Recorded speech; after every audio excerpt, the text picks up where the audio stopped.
What's going on, guys? Welcome to the Evolve Mastery Podcast. I'm excited to be sitting down with a new friend of mine, and we had an amazing conversation. Today, I'm sitting down with Kristen Lee Mansourian, and she's a published author, consultant, speaker, the founder of the Elysian Retreat in Sedona, Arizona, who's known for her raw storytelling and transformational lens on love. Kristen also creates intimate weddings and family retreats that help to break generational cycles and rebuild trust, connection, and legacy. So guys, you know, I'm all about connection. I'm all about trust. I'm all about legacy and living in the integrity of your power, potential, and purpose in every area of your life. But Kristen is also a former Peace Corps volunteer, and she draws from her own journey through postpartum psychosis, cross-cultural marriage, and motherhood to help guide others towards healing that sticks.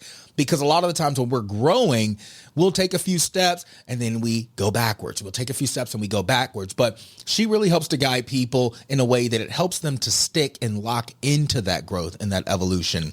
But she does this through different ways, through sacred space holding, somatic practices, and honest conversation. Kristen helps families and couples reimagine what's possible when love becomes the starting point. But guys, I'm excited to move into this next phase with you guys. But without further ado, we're going to go ahead and dive right into this segment. And I hope you guys enjoy listening as much as I enjoyed having this conversation. Again, welcome to the Evolve Mastery Podcast. I have the patience in my soul, 'cause I know that it's worth it. These affirmations let me know that I'm already perfect. Hired out once, say yes I am. 100 miles up, say yes I can. Is it our love? Say yes I am. Yes I am. Yes I am. Hired out once, say yes I am. 100 miles up, say yes I can. Is it our love? Say yes I am. Yes I am. Yes I am. It's my life, so I tell me I'm alright, and it helps me realize that I'm wealthy, rich in passion, rich in magic. It's my life, so I tell me I'm alright, and it helps. Hello and welcome to this episode of the Evolve Mastery Podcast. I'm your host, Princeton Clark, and today I have another very special guest with me, Mrs. Kristen Mansourian, and I'm really excited about this guest, guys. I actually connected to her through her husband, who I'm a part of a men's group with, and he just talked about just how special she was and the journey that she's been taking. But guys, you guys know, I sit down and I talk with different people from different walks of life who are taking that journey of self-mastery. And as we know, with self-mastery comes a lot of opportunities for growth, comes a lot of challenges. And many people who choose this path, who choose to show up in the world as a light, as powerful beings who want to assist others, have also traversed their own path through the darkness to find that light within themselves. And Kristen is one of those people. So Kristen, welcome. I'm so glad to have you here today. How are you doing? Good. Thank you so much for such a warm introduction. I'm so excited to be here. I love what you said about self-mastery. I think that's the whole purpose of human beings, right? Like we are here to master ourselves, and we are given so many life lessons along the way for us to really learn what we are here to learn.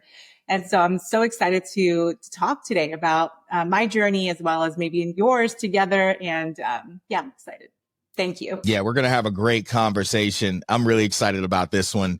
Now, we know that together you and your husband host a retreat space, and you also cater to a lot of different people within that space. But your main focus professionally within that space, you've catered to intimate weddings.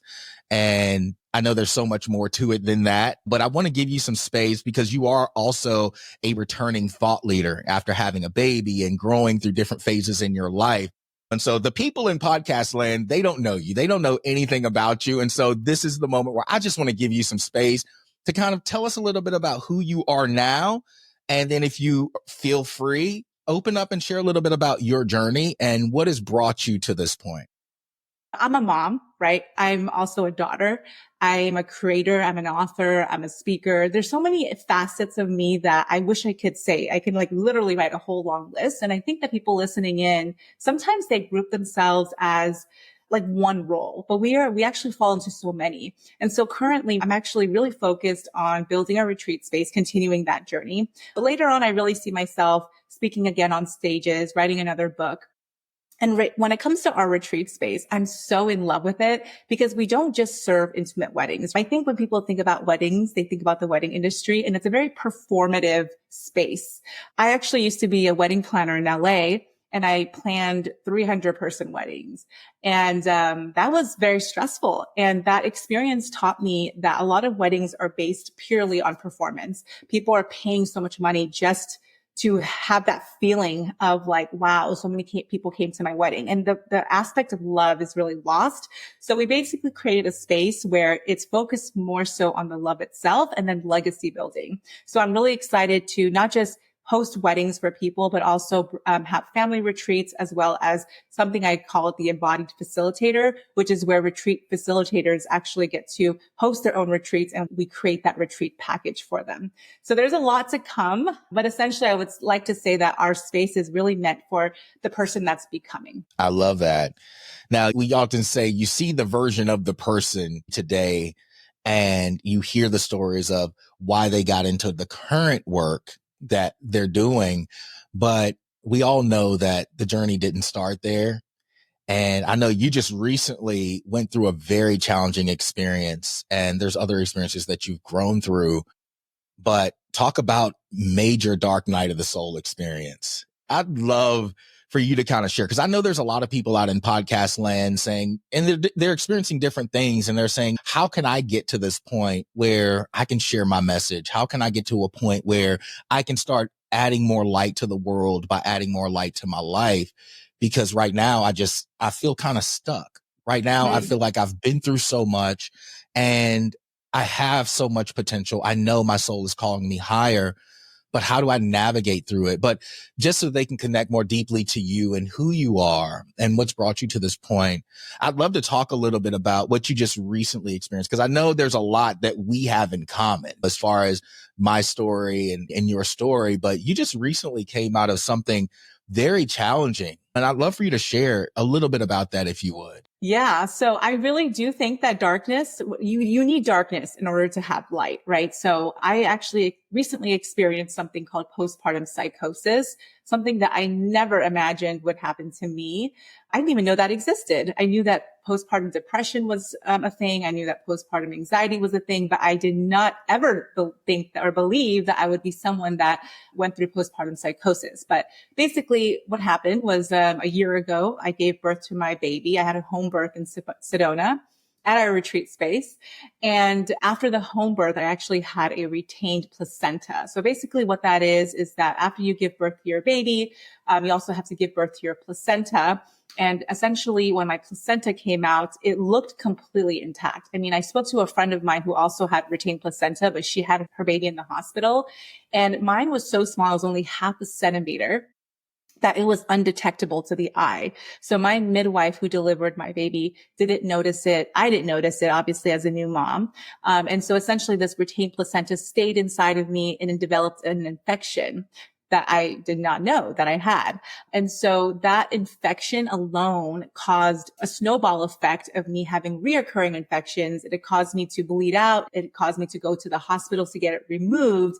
And then in that process, the surgeon that removed my retained placenta actually lacerated my cervix. And I ended up actually bleeding out. And that's when I kind of like the psychotic break kind of started to happen. I didn't notice it at the time, and my husband didn't either, because we were just dealing with so many new things as parents, right? Like on top of all of that, we also had a new baby to take care of. So as a parent yourself, Princeton, you totally get it, right? Like babies require a lot of work, a lot of sleepless nights. So it's often very great to understand like what's really happening with me, right? Like I'm a new mom navigating like sleepless nights and breastfeeding. And then I'm also navigating this infection that was in my body. And on top of that, because of the surgeon messing up and like accidentally lacerating my cervix, it kind of prolonged my healing. And I actually continue to have reoccurring infections for many months. It probably took me around 4 months for all the infections to completely clear.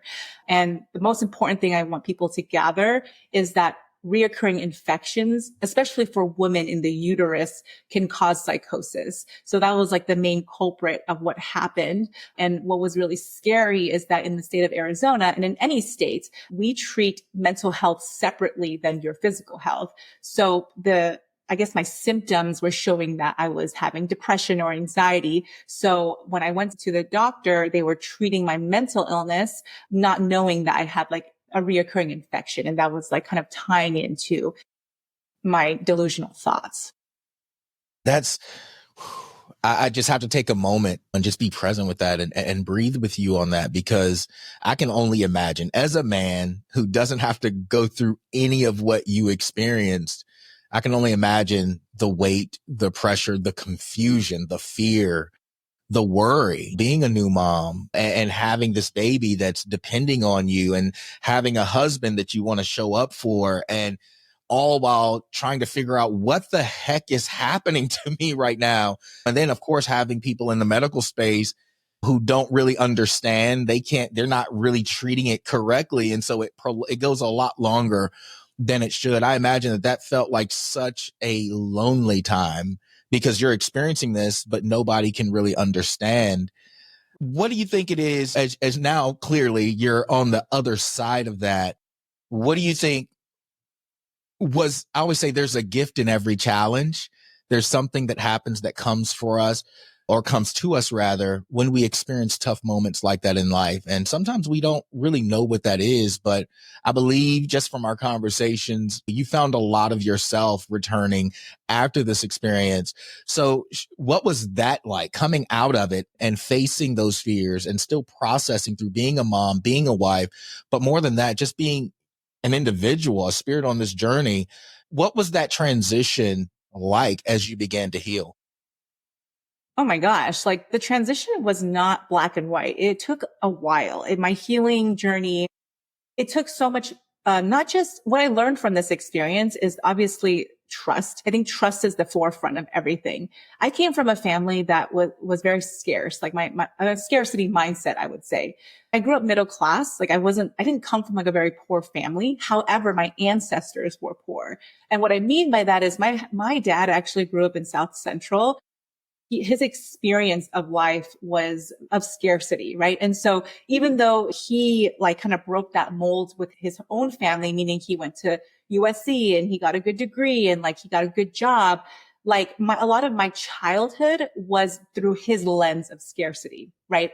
And so I really was brought up thinking that the world was untrustworthy. People were untrustworthy. And so my experience added to that, right? I was like, oh my gosh, like I can't trust nobody. I can't trust the doctor. I can't trust my husband. Like, and I really think that the postpartum period is such a huge initiation, not just for mothers, but for fathers as well. More so maybe if, on the mother's front in the beginning, because we're the ones actually giving birth. Maybe for fathers, it's a little bit later in life. But essentially what it taught me was that I really needed to go through this initiation. It was very dark, so dark where maybe I don't wish it upon anyone, because it has brought me to a place where it was like I almost died, essentially. I was so lost in my thoughts that I had thoughts that my husband was drugging my daughter. I had thoughts that my husband was part of the Illuminati, like really, really crazy thoughts. And it's funny to think back on it now. But at the time I really believed it. And as someone that's like part of the spiritual world, like when you really believe your thoughts, it can become like a really scary thing.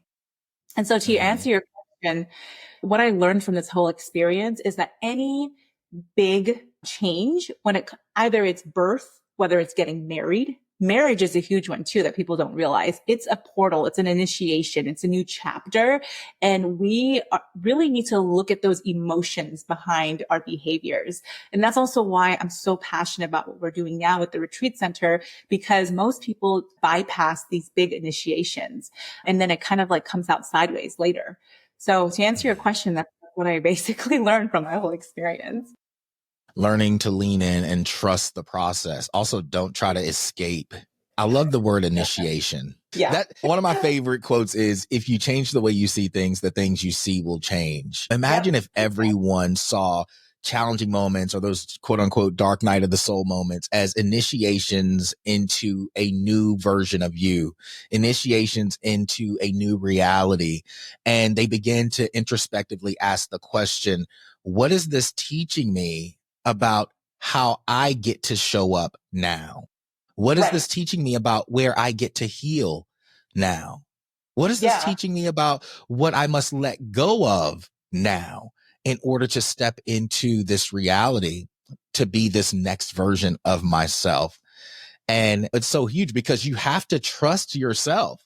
And a lot of the times, this is what's happening. Ultimately, our spirit is trying to bring us back to ourselves, back to that inner child, back to that freedom of expression, back to the fullness of what we are.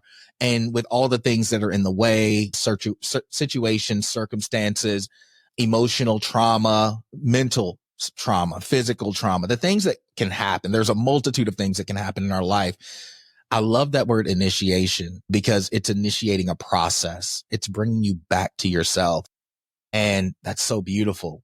Now, we know that that's a recent experience that you had. But when we first spoke, you said you heard my story. And of course, for my podcast listeners, you guys have heard me talk about what I've experienced as far as the abuse, the molestation, the deep depression, and even being an alcoholic and all those different things. If you've been here long enough, if you haven't, go back, check out previous episodes. But I know that's something that we also connected on. And you've definitely had a journey just like I've had leading up to that. Because again, we have people from every walk of life that listen to this podcast. What were some other experiences that you had that, because you are a thought leader and a speaker, and you're returning back to that space. And so I know you speak a lot about healing, a lot about owning your power, a lot about really taking this life and honoring each breath, honoring the moment, getting present with yourself. But we also know that gaining that wisdom does not come without many initiations.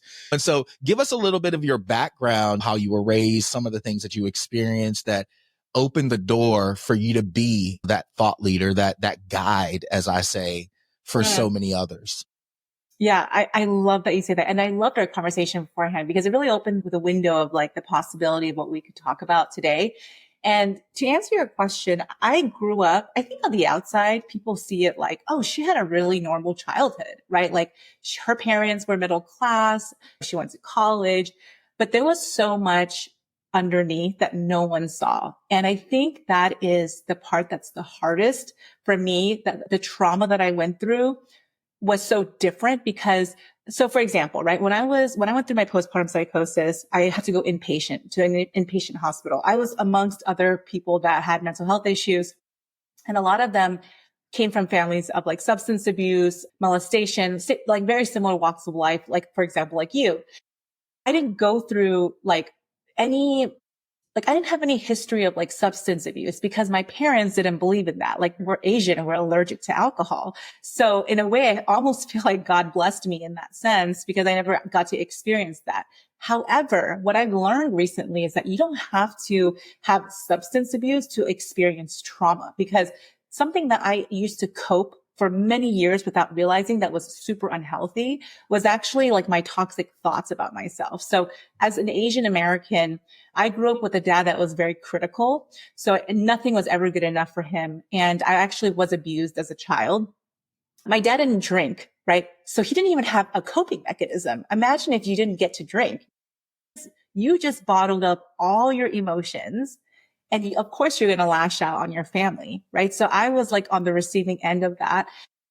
Like my whole dad's line was abusive. And again, it was from a lot of struggle. It was from a lot of just coming from a place where they didn't know how to express their emotions. And so a lot of it came from abuse.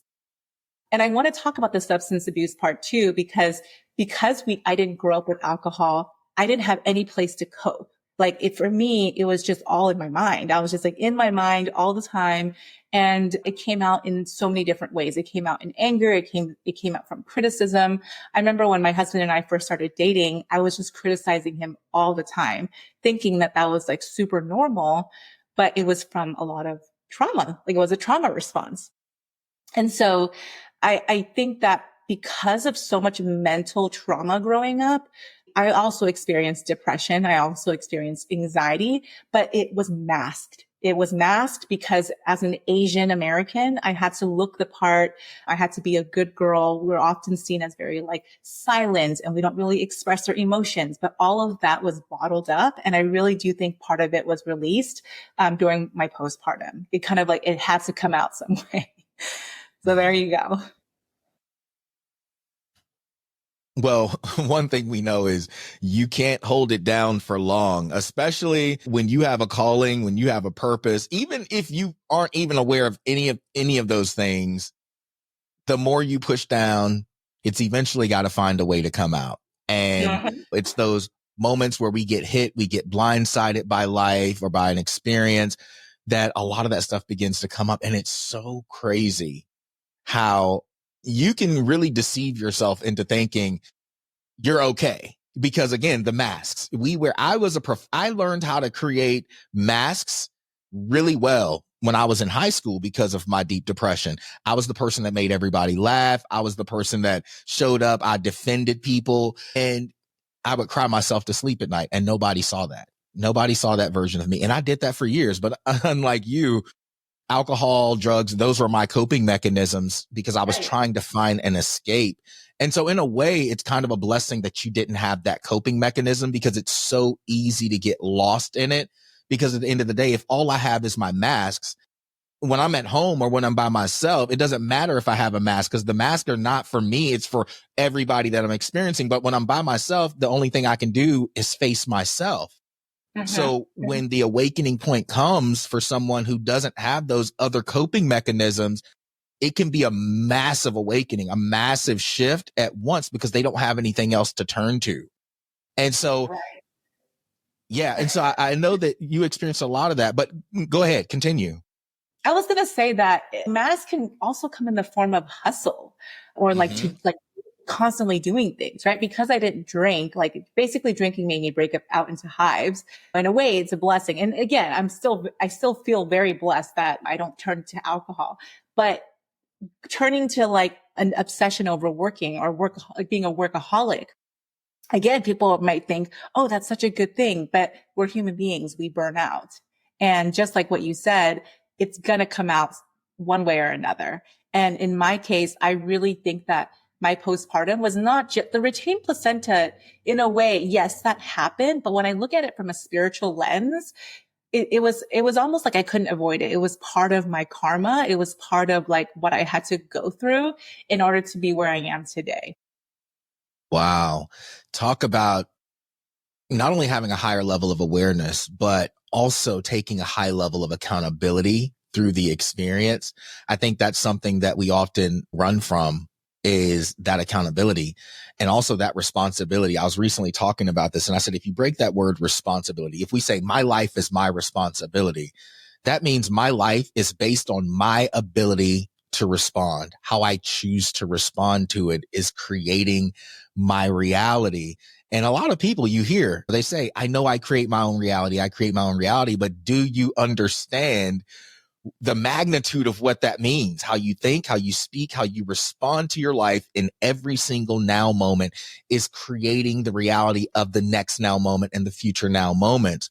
And so when you're able to take that, look at it, of course, hindsight is 2020 also. And there's a lot of wisdom and downloads we get as we're coming out of it. But even if during it, as you begin to heal, you can say, wow, like these things happened. It's a part of the process. This has been my journey. But you start looking at, okay, how am I choosing to respond? You start looking at, how am I choosing to think? You start taking accountability for your actions, because it's in that space of accountability that you begin to honor and respond differently to the life that you've been given in this point. And I know that a lot of my clients are women. I'd say 95% of the people that I work with are women.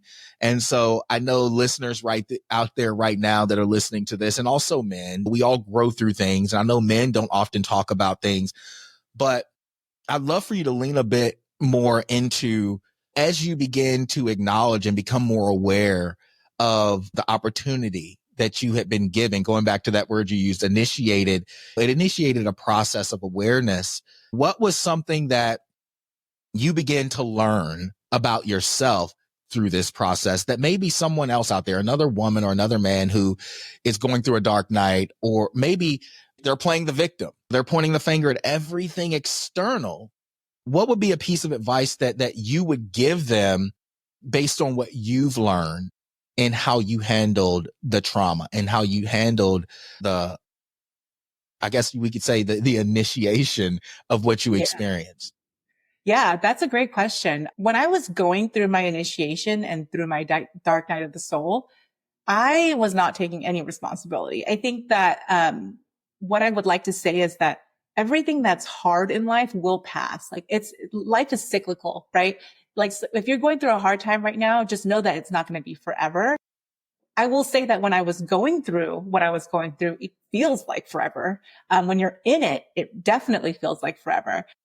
And the thing is that what's really hard is that when you're in it, I remember that even when I was going through my postpartum psychosis and I was like literally having delusional thoughts, I was still asking myself, okay, like, what is this trying to teach me? What is this trying to teach me? And like continuing to ask these questions. But what's really crazy to me though is not just self-trust. It's also the trust in God, trust in the universe, trust in whoever you believe in, because self-trust can only, in my opinion, take you so far, right? Like that to me is like the ego. But when you're able to trust something outside of you and just really trust in life itself, I really do think that life is speaking to you.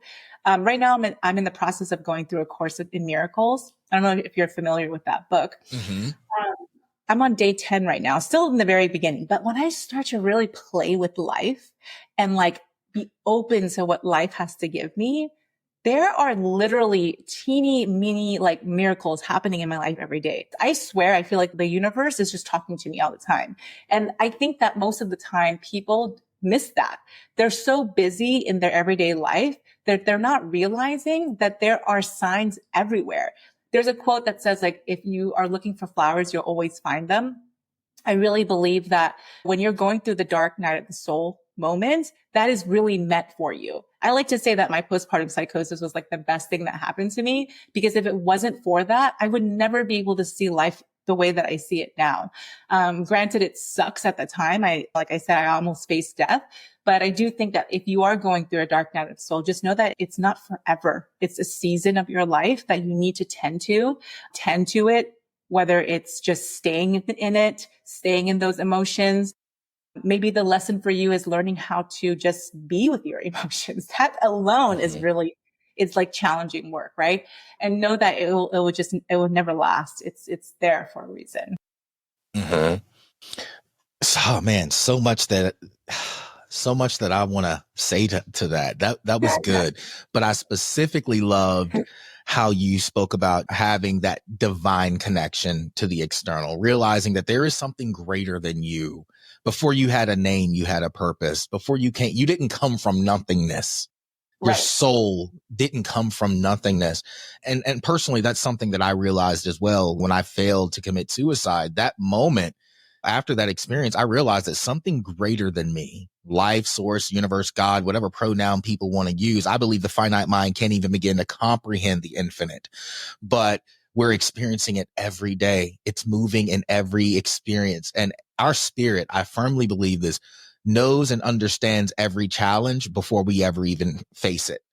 And if you are given, there's a passage biblically that says, God will not put more on you than you can bear. So when I think about that, I say spiritually, everything that I am experiencing, if I've experienced these challenging times, it was because something greater than me knew that I was strong enough to make it through it. Every negative thing or perceived negative thing that I have experienced, there's at least 1 million people out there struggling with just one of those things that my spirit knew it was strong enough to make it through. It's like the quote, you've made it through 100% of the things that you didn't think you would make it through. And you're still here now. You're still here now. And so people like you and I who have traversed these dark paths, we now, because we found our light in the darkness, we get to help other people. And One thing that I want to say to the podcast listeners out there today is if you are experiencing challenges in your life, be it relational, spiritual, mental, emotional, financial, whatever that challenge is, your spirit is completely able to handle it.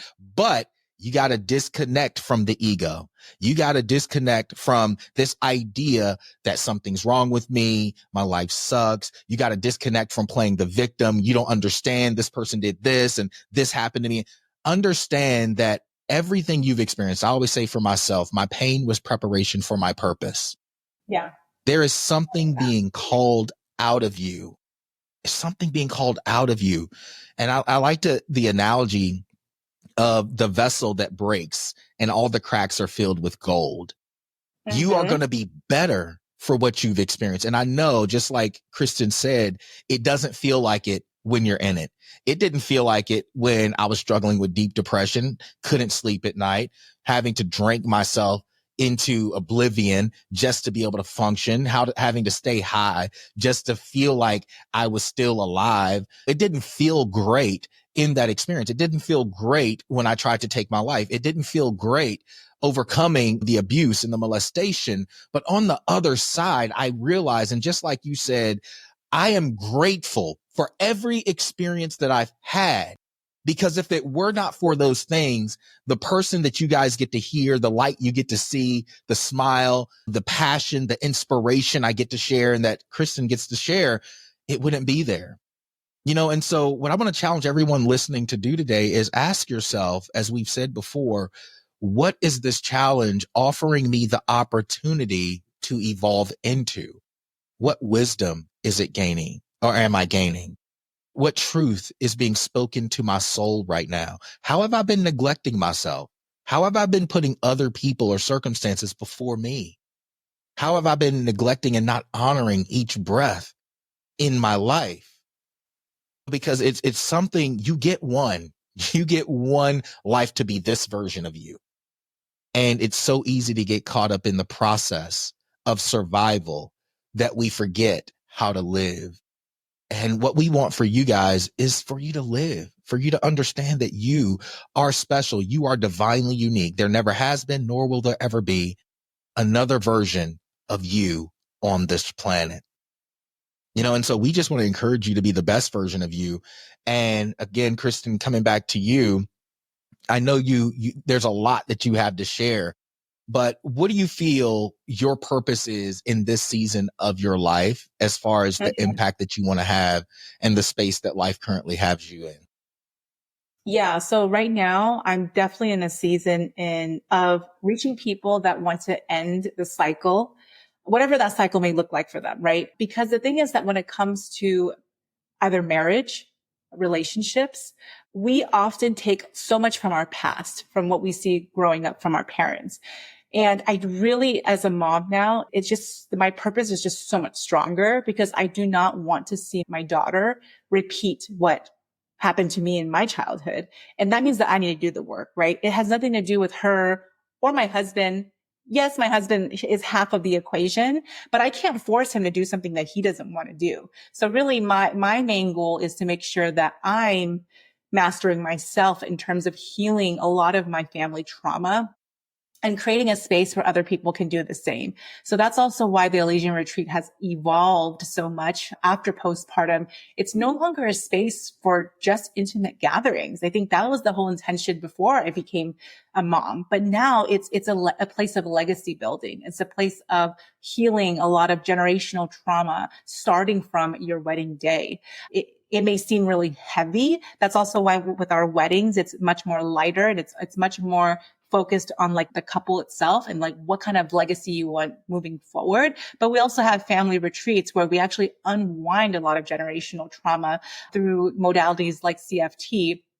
But most importantly, I think that when it comes to our embodied facilitators, the facilitators that choose our space to run their retreats, they need to understand that any big life initiation, so to speak, is a way for them to be able to show up very greatly for their people, right? So again, it's just It's amazing because I really do feel very lucky that my life has turned out this way. That the fact that I had to go through such a hard thing, not just physically, right?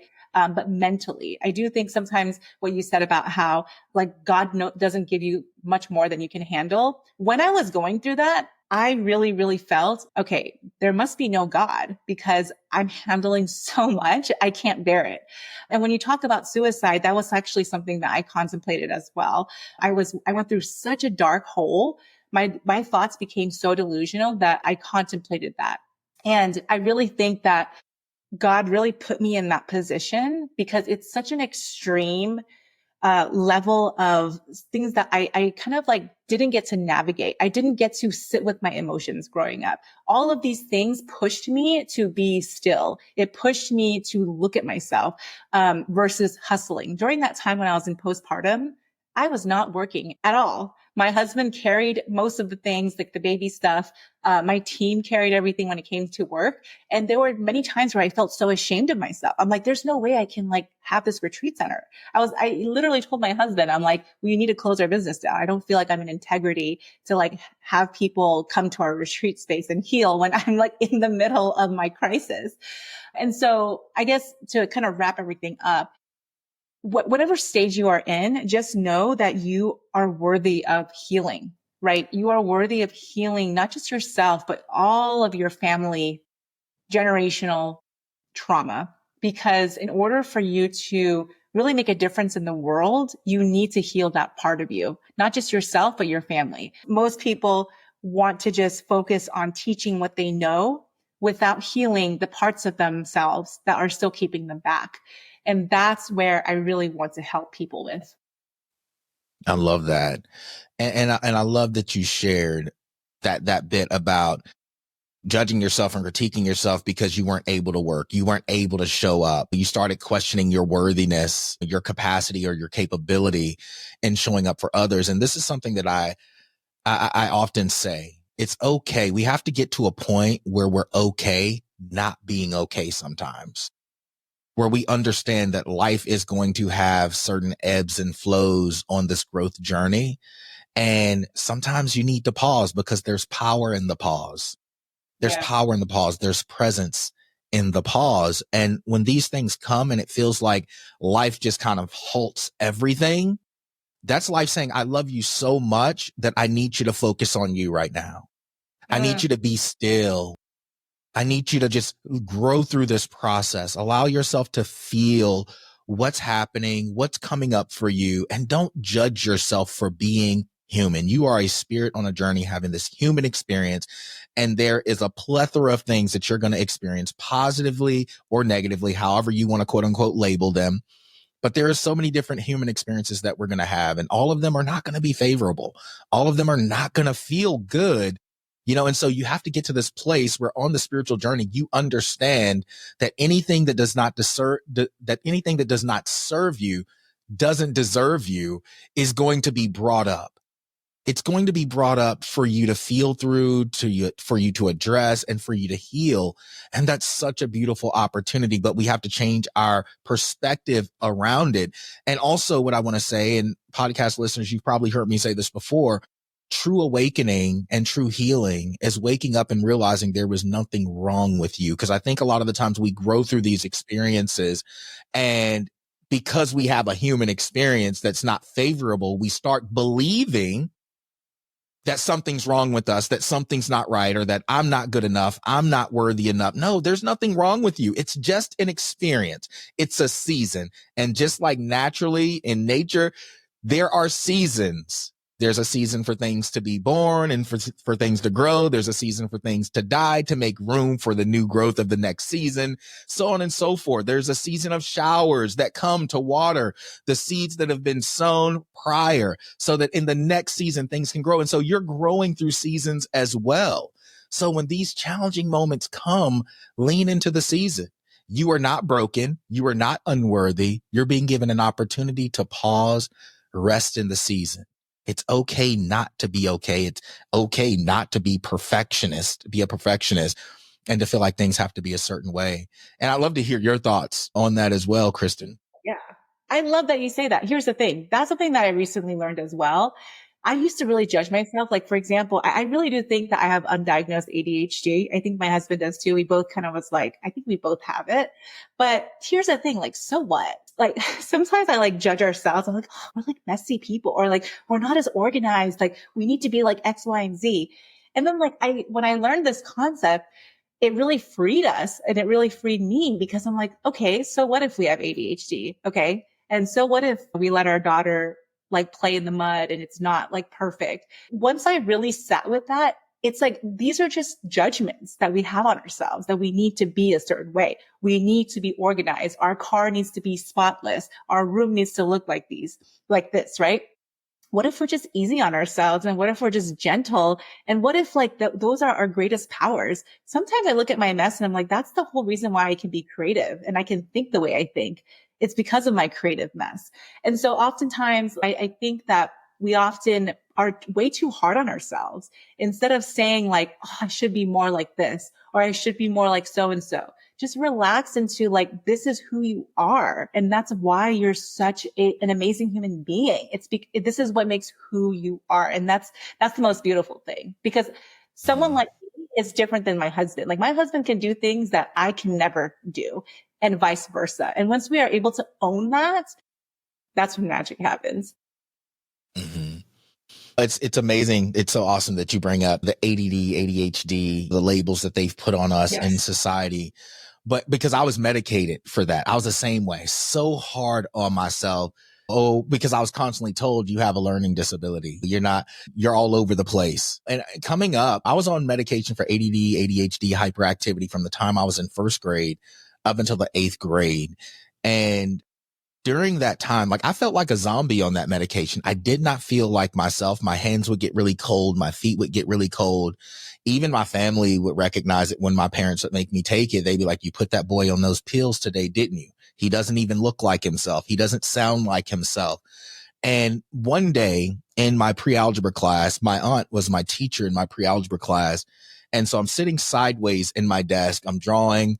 And I'm just kind of humming to myself. And then in between, my friend Mike was sitting behind me and we're having a conversation. Well, she tries to call me out in front of the class and make an example of me. And she calls me up to the board to answer a problem. Not only did I answer the problem, I showed the class a different way to do it that was faster to get the same answer. She wrote up a referral and sent me to the office. But as I sat in that office, and I didn't understand the magnitude of this download until after my life changed, but I realized I didn't have a disorder. I didn't have a problem. I actually had a gift. I was able to tune into multiple things at once. I had extrasensory perception. And so I was really sensitive. I was a deep empath. And so the linear system of education wasn't favorable for someone like me. To the system that wanted me to focus on one thing, when I had the capacity to see a much bigger picture and to tune into my environment in its entirety, I looked like a problem. They told me I had an issue and I bought into it. My parents bought into it. But I realized that, look, I'm a divine creator and I'm so connected to my creative prowess that I'm less focused on the minute things that so many other people say makes you productive or makes you a good student or a good employee, that I automatically would rebel from it. I was never a great employee because I was so connected to the environment. And if other people were hurting or not being as productive, and then the supervisors or managers were coming down on them, I would speak up every single time. I lost a few jobs because of it, because I've always been an intercessor. I've always been someone who stood in the gap for others. But yeah, that thing, there's so many people who are taking on that label. And it's like, no, you're just a deep empath who has a high level of extrasensory perception. And it's very easy for things to pull your attention. But what helped me was meditation. I meditated a lot. I got silent, and I wasn't in the beginning. I thought, oh man, I got to stop all these negative thoughts. My mind is wandering. And then I realized that in meditation, it's not about stopping the thoughts. It's actually about stepping out of the thoughts, becoming aware of the thoughts and observing them, just like you would a movie playing in your mind. And I recognized that as I actually taught meditation for 6.5 years, once I started learning these different things. But just really how we start our day. When we are these sensitive beings, it's very important for us to pause at the beginning of the day to really sit with, okay, what's coming up for me? What thoughts are processing? What are the fear-based thoughts? What are the thoughts of worry? What are the thoughts of unforgiveness or resentment? What are the thoughts that are processing in my brain right now? Because the brain, like this computer, is just a system. And when we become observant and we can look at what's happening, what we allow ourselves to do is to take back control from the brain, and we can really start putting our attention to what serves us. And that's really what helped me. And there's some days where I would wake up and my bed wasn't made. There was a mess in the kitchen. And instead of saying, oh, your house is so messy, like you need to do this, you need to do that, I would really get connected to myself, and really just observe those negative thoughts, that negative programming. And then I'll just ask myself, okay, this is my life. Nobody else is in my house right now. But the question I would ask is, but does it feel good to me? Yeah. Does it feel good for this not to be done? Okay. No, it doesn't. My environment feels a little cluttered. Yeah, I can be creative in my office and I can do these different things, but how can I position myself so that this doesn't happen as much? But it became more of a much more conscious process, because there would be some days where I'd say, okay, I'm going to worry about that tonight because right now I'm in flow and I'm just going to be in flow. I'm not going to put so much pressure on myself. Oh, I got to get this done, or I got to get this done, or I'm not productive, or I'm not a good dad, or I'm not I'm not a woman. So, but in your case, I'm not a good mom. And so it's really, the more we become aware of that and we begin to honor the gift of that extrasensory perception, the gift of that higher state of connection to the world around us, we then start making more intentional decisions energetically to be in that space, and to how to honor that space of any experience, our home, whether it be our homes, our relationships, or our emotional state, our mental state. We become highly aware, but more in tune with who we are and where we are at any phase in our life. And we have a powerful capacity to do that, as to where people who are very by the book, they're very rigid. When life says it's time to move or it's time to shift, it's much harder for them to shift because they're so in that. And growing up Asian, A-type personalities, things got to be perfect. That's why you think, I might be undiagnosed, I might have a problem. No, you're really actually very gifted. You're very gifted. And it's a reason you have the heart that you have. And even with Roger, your husband, he's such an amazing person, but he's also a very deep empath. He feels things deeply. And he and I related on several levels as men, because he's actually experienced some of the same things that I've experienced. And I'm like, wow, this dude is so sensitive. Emotionally, he processes things very deeply. And so you guys are both very special individuals. But what I know about two very special individuals is that life can present some obstacles, especially when you're both very sensitive. You're both traversing the same path. And like you said, marriage is an initiation. It's two worlds coming together, colliding. Two people who see the world and who have experienced the world in two completely different ways. And you have to enter into that space not rigid. You have to enter into that space not being a perfectionist or thinking your way is right, and really building the bond of communication that creates and facilitates a space for both of you to heal and be able to communicate what you're growing through. Because initially what will happen is, if people are growing through that phase and they come together and those worlds collide, it's very easy for the ego to take root, and then you're just butting heads. You're just constantly against each other. And it's even outside of marriage. Close relationships in general are your greatest mirror. And so I'd love for you as a wife, what do you think are some of the greatest mirrors you've experienced in relationships? Because I know that there's a lot of women out there right now, like, girl, you've been through a lot. You're married. You just had a baby. You went through all these experiences. What are some lessons that you've learned from being a wife that you believe you wouldn't have learned any other way? Oh my gosh, where do I begin? Okay, first of all, yes, my husband is also deeply empathic. We both are, right? And it's so funny because we put into ChatGPT the other day how to navigate a neurodivergent relationship. I get it. We shouldn't be putting labels, but in a way, labels systemize things, right? It helps us like understand things from our logical mind. Anyway, to answer your point about like mirrors, my husband is completely opposite than I am. First of all, not only are we female and male, we come from two different cultures that are extremely different. Asian Americans, or just Asians in general, we're very critical by nature. I think it's like this, like we struggled for so many decades, or not just decades, but lifetimes, and our ancestors, that we just really think that like it's all about perfectionism. That's how we show our love, right? We think that by criticizing you, by feeding you more, by doing your laundry, like that's how we show you love, right? And then on the other hand, we have my husband, who is an Armenian, and Armenians are very, I don't know if anyone knows much about the Armenian culture, but you know, there's the genocide, and then there's also like Armenians like to, how would I say this? They're very prideful. And I would say that they're very like emotional and like family oriented, and there's some similarities across our cultures, but I would say that he has mirrored the parts of myself that I'm still getting to know. So for example, he's, I would say, much more softer in the sense that he's less critical of himself. He's much more like go with the flow. And again, I have like grown, I feel like, a lot with him.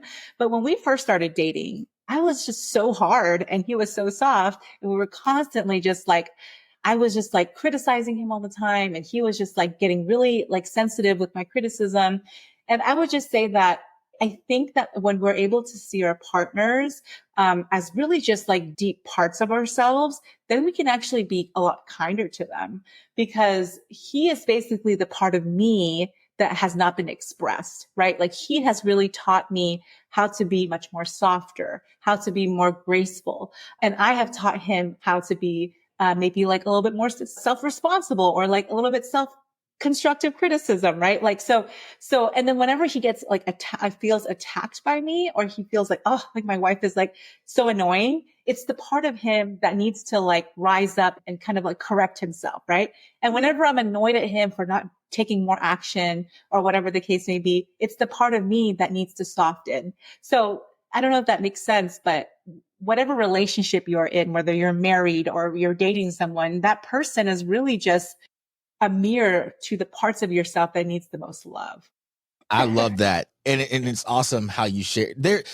This is where I typically dive deep. And my partner and I, we talk a lot about the masculine and the feminine dance as a mirror, because as men, what I've realized, because I used to be very reactionary, because I was super sensitive, but I was never as a man given a space to really operate in my emotions. If I felt down or felt upset, typically it would come out as anger or as ego. Like I felt like I had to fight for myself all the time. And so I never really had a space to show myself. And as a result, I didn't really develop into my masculine, because a lot of men think that being hard is masculine, but actually being vulnerable is masculine. Being in your vulnerability, being able to take the mask of strength off, to lean into that, because that's where you meet yourself. And what I realized is that as a man, I evolved so much.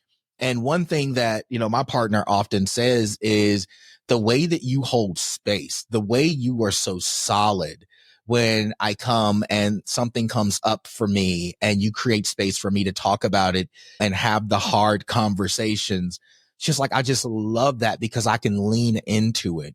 And I know that if it had not been for me learning how to be vulnerable, learning how to hear my partner, it was so important, because I realized this person who I'm now saying I want to dedicate my life to, she's going to see things in me that nobody else sees. She's going to feel things from me that nobody else feels, and vice versa. And so I really had to learn not to take it personally in my past relationships. But what that taught me is to be more present. If my partner comes to me, and this is for all the couples or those who want to get married out there, if your partner comes to you as a man, and women, be aware of this as well, but if your partner comes to you, men, and they're expressing something that is mirroring to them, or maybe they're seeing the potential in you and they see the capacity that you have to be so much more, it's not to challenge that, but really what I started seeing is, wow, like you really love me enough to address the things that I don't see. you really love me enough to address the things that I don't see? And what that allowed me to do now in my new relationship is when something comes up, even for me that I would typically try to be strong and navigate through and I got it, I'll figure it out. Now I found early in our relationship, her mirror to me allowed me to share things emotionally that I had never shared with anyone.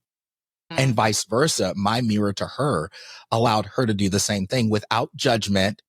When things come up, it allowed me the ability to just listen and be present and to hear beyond the words energetically, because even though women communicate with words, they communicate more energetically through emotion than they do with words. They can say something with words and emotionally feel something that's completely opposite. But I'm vulnerable and connected to myself. The more deeply I connect to myself, the more deeply I can connect to her. And as deep empaths, this is the gift that you guys bring. And so I imagine that just being married, having a kid, there's a lot of things that are coming up. And yeah, I'd say marriage and any really close relationship is going to mirror a lot of different things to you for both of you to heal. I don't think you'll heal as much as you can with someone, because they are your greatest mirror. Yeah, I was going to respond and say that when you say how you used to react, like very, like kind of your reaction is like almost like defensiveness, right? So to speak. My husband also displayed some of that too in the earlier days. And what I realized is that comes from a lot of like survival mentality. Mm-hmm. You need to defend yourself when you're trying to survive. And so once we're able to shift from survival to thriving, then you're no longer needing to defend yourself because you're realizing that the other person is really just projecting what's going on with them. Most of the time, like when I'm annoyed at my husband, it's like my own thing or his own thing, right? We're just bouncing back like from each other. And that's something that I really learned from like A Course in Miracles too. Like a lot of our thoughts are not even present thoughts. They're thoughts from the past that are echoing. I can be annoyed about this cup, for example, and it has nothing to do with what's like the cup itself, but my perception of the cup from the past. It's all just coming up now from the future. So a lot of the times when people are thinking that they're having a specific thought or they're angry at their spouse for a specific reason or they're annoyed at them, it has nothing to do with what's actually happening. It's actually from the past that's coming up, whether it's a childhood wound or whether it's something that happened last week. So anyways, I wanted to to touch on that because a lot of people don't realize that when they're coming from a place of defensiveness, it's really like a survival thing, right? They're wanting to protect themselves. Yeah. I know I created a framework for myself and I now apply it to my relationships when it comes to growing. Like, I know I want to be a better, wiser, more connected, more conscious, more aware version of myself. And so I started asking myself when I would face challenges or life brought something my way that wasn't favorable, I would ask myself, how is this challenging me to be more loving? How's it challenging me to find more peace? How's it challenging me to be more grateful? Is this situation presenting an opportunity for me to be better, or is it a distraction from what I truly desire? And now I bring that into our my partners in our relationship, where I always say, if something comes up, if we feel ourselves getting pulled into ego or doing this, the first question we ask is this making us better? Is this bringing us deeper into love or disconnecting us from it? Is this creating more peace for us? Is it enhancing the vision that we have together, or is it hindering it? And if it's anything coming up that's going to hinder us loving more deeply, connecting more deeply, having more gratitude for the experience of this engagement, this relationship, then it's not worthy of us. It's not. And immediately we stop and we ask the question, what can we do right now to go deeper? What can we do right now to love on each other? What can we do right now to bring more peace? Because at this point, it's not about me, my, and I. It's about us, we, and our. It's about oneness. How can we become one in this moment? And sometimes, men, it's not about fixing anything. It's about just being present, holding space, and being quiet. Just be quiet. Sometimes they just want you to listen, not fix. They need the space to release what's in them. Those emotions, as they get closer to you, they don't want to carry a lot of the negative feelings and negative emotions, but you become a mirror that gives them a space where they feel safe enough to release it. And that's what we have to pay attention to as men. When women feel safe with us, they feel safe unloading everything. And as men, we must now learn how to love ourselves, love them, understand that spiritually they're on a journey just like us. And ultimately for them, it's about creating a space where they can release that. And then we can ask the deeper questions. What do you think that's coming up from? Yeah. Because like you said, it's not, most of the time, it never has anything to do with what's happening right now. It's something that's happened in the past that's now coming up and showing itself. And so it's like, really, I now get to be a partner to take that journey with her. Babe, what do you feel that's coming up from? How can I be of support? Do you just need me to listen? I was gonna say, yeah, exactly. I mean, like our emotions are like, it's like the weather, right? It can change like anytime. Like sometimes it's raining, sometimes it's sunshine. I think when men are able to just like see it that way, then they could just pull out an umbrella, right? And be like, okay, it's raining. And that there's just there's nothing attacking you. And it is hard. I get it. Like, I think I try to put myself in my husband's shoes. And it's definitely probably hard for him sometimes when I'm going through one of my emotional moments, right? And he has to hold space for it. And in a way, I think that God designed us in that way for women to be highly emotional, and sometimes women can feel like, oh, I don't want to be emotional, or like, but this is who we are, right? Like we are capable of things that men are not capable, or vice versa. And I think what you shared about how men holding space for women, I really do think that it's so needed, because we do feel safe with you guys. And feeling safe with you also means that you would have to see the parts of us that are not very happy or are not very joyful, so to speak. You can't get all of the good stuff and not get, right? Right. That's where the work is. And I tell anybody, you want a serious relationship, you want to get married, get ready to do the work. I feel like people nowadays jump from one person to the next person the moment something gets hard. And I'm like, you do realize that that's a gift. Like you get to spend your life with this person, and that means you get to see the depth of this person. And instead of labeling it good, bad, challenging, ugly, whatever, you imagine that it's a beautiful journey. If I'm taking a journey and I'm traversing a mountainous experience, there may be some smooth points. There may be some major peaks that I got to work a little harder to get over. But once I make it to the top and start to come down, it becomes a little easier. And in the beginning, you're climbing a steep mountain in a lot of cases. When those emotions start coming up and the terrain gets a little rocky, you better be ready. You better have on the right boots to travel that terrain or traverse that terrain, because, you're well equipped to do it. But man, I'm so in love with love, and I'm so in love with my life. I'm so in love with the journey of this life that no matter what I experience, it's always about what I'm getting to learn. It's always about what I'm getting to step into, and the opportunity that I get to be a light in my life and in my partner's life and in other people's lives.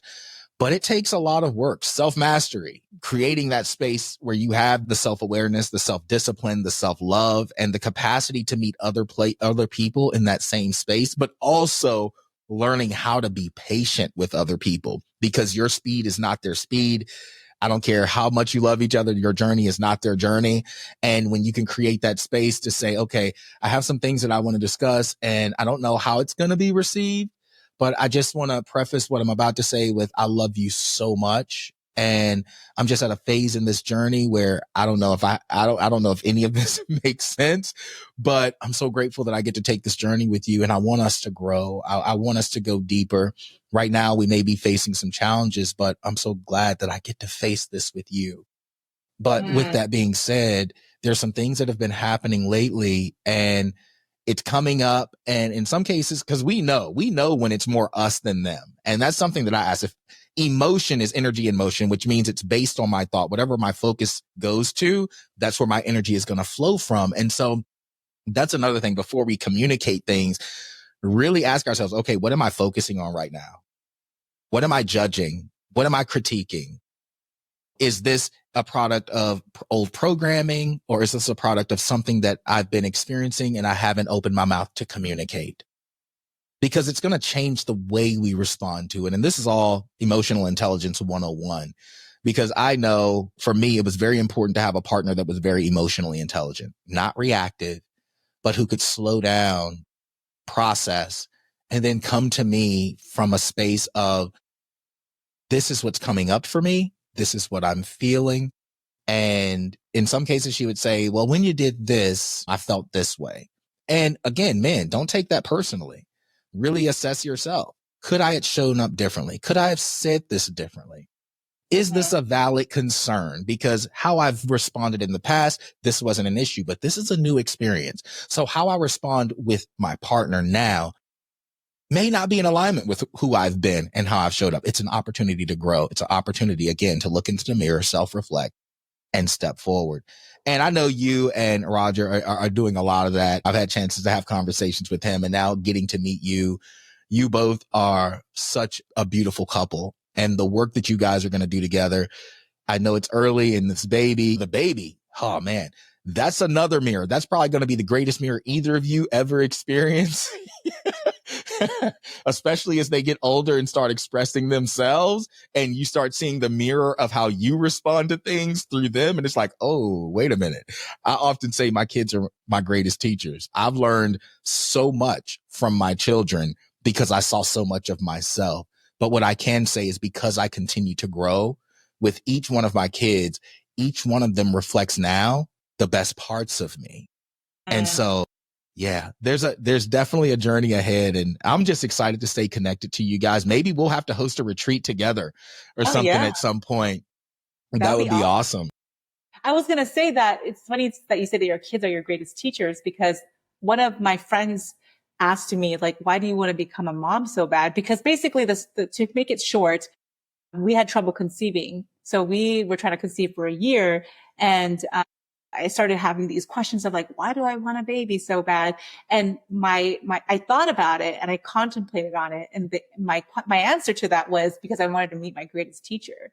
And so I met my greatest teacher. And when I was going through my postpartum, my husband's like, do you remember you wanted to meet your greatest teacher? She's here. Ta-da. Well, like, listen, right. I look so forward to seeing what you guys give birth to and what you give birth to, the women that you help, the men that he helps, and collectively the relationships that you guys help other people to forge moving forward. And I know there's people who are listening right now and they're like, how can I reach out to you, Kristen? How can I connect with her? What resources are available? What would be the best way for them to currently reach out to you? Yeah, so you can follow me on Instagram. It's at Lee Mansourian. It's both my last name, my husband's last name. I believe that I'm really building a legacy on both of our sides. And then you can also find me at the Elysian Retreat. That's our retreat space.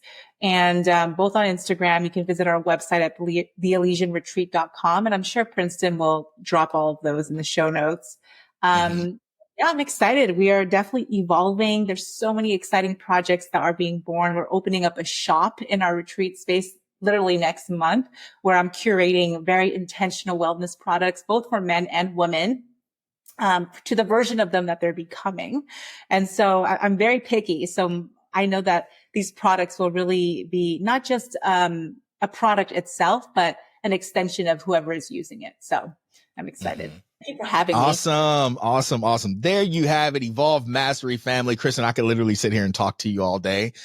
But if you've been tuning in today, as I always say, share the wealth of wisdom, share the experience, promote it to the people in your life, share it with those who maybe are experiencing some of what we've discussed. Help us shine our light more extensively in the world. And as Kristen shared her information, everything will be in the show notes. So reach out to her, ask questions, connect. If you want to host a retreat or you want to be a part of an upcoming retreat, make sure you connect with her. All her links will be on her socials and you'll be able to find everything. And again, they will also be in the show notes. But as you guys know, if you're out there, the Evolve Mastery family, every step we take, every opportunity for growth we receive, we're all evolving. And so the more we learn to love ourselves, the more we learn to honor the experiences, the more we learn to pause, the more we learn to give ourselves space and grace in the opportunities that are presented for us to love, for us to create more joy, for us to create more peace. the more we can evolve, the more we can grow. Don't be hard on yourself. We're all facing and experiencing something. It's like the quote says, everybody's fighting a battle you know nothing about. And when we can see those battles as, again, opportunities for growth, and we can learn to honor the experiences of those around us, while also, I have to throw this in there, creating healthy boundaries to understand when and when they're not able to be in our space. We create those boundaries, but still honor the journey. I always say I love everybody, but some people I got to love from a distance because they just are where they are, and I honor their journey. Guys, we're evolving together. And the more of us that choose love, the more of us that choose to connect, the more of us that choose to do the work of self-mastery, the more light we can add to the world. But thank you guys for tuning into this episode of Evolved Mastery. More to come. And if you have any questions for me, reach out to me at PrincetonClark.com or across social media at Princeton Clark on Instagram, TikTok, and also on Facebook. But thank you guys for tuning in, sending you guys lots of love, and I'll be talking to you guys again soon.